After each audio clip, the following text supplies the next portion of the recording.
अस्सलाम वालेकुम प्यारे व्यूवर्स, क्या हाल है आपका? ठीक ठाक होंगे। ये मैं आपको कलम बनाने का तरीका बताने जा रहा हूँ कि कलम जिससे आपने हैंड राइटिंग करनी है वो कलम किस तरह बनानी है।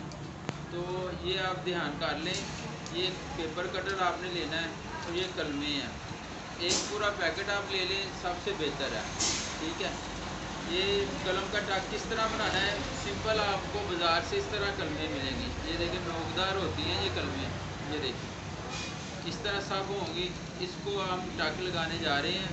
आपने मेरी वीडियो को पूरा देखना है ताकि आपको समझ आ सके। भाई ये देखें, ये एक पेपर कटर ले लेना है और ये एक कलम है।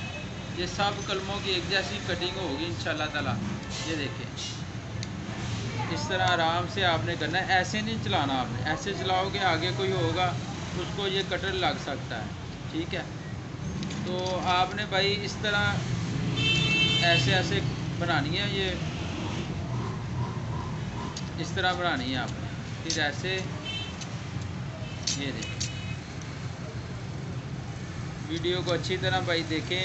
ये स्टूडेंट के लिए बहुत अच्छी चीज़ है। ये टक बनाना उन्हें आ जाएगा। तो इस तरह बना के बाद में आपने ऐसे रखना है, नीचे सीधा टक लगा लेना है। इस तरह थोड़ा ज़ोर लगाएं। ये टक लग गया।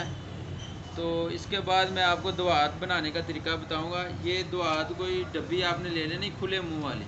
इस तरह ये खुले मुंह वाली भाई इसलिए लेनी है कि आप जब लिखने लगो ना ऐसे, तो आपका हाथ ये गंदा ना हो, हाथ आपके साफ़ होने चाहिए।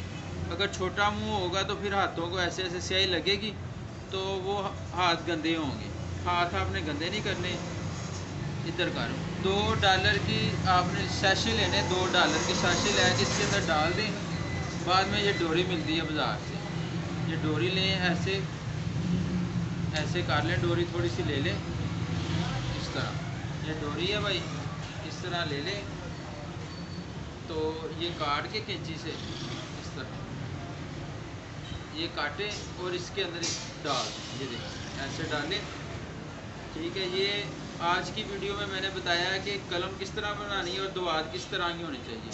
खुले मुंह वाली दुआत होनी चाहिए और ये कलमें हैं, ये वाली ये कलमें बनाई है मैंने, आपने देख लिया है। ये हमारी स्याही है। नेक्स्ट वीडियो में इंशाल्लाह ताला मैं मशक का तरीका बताऊंगा कि अलिफ की मशक कैसे होगी, बे की। इंशाल्लाह आपने मेरे चैनल को सब्सक्राइब करना है और मेरी वीडियो को लाइक करना है। अस्सलाम वालेकुम।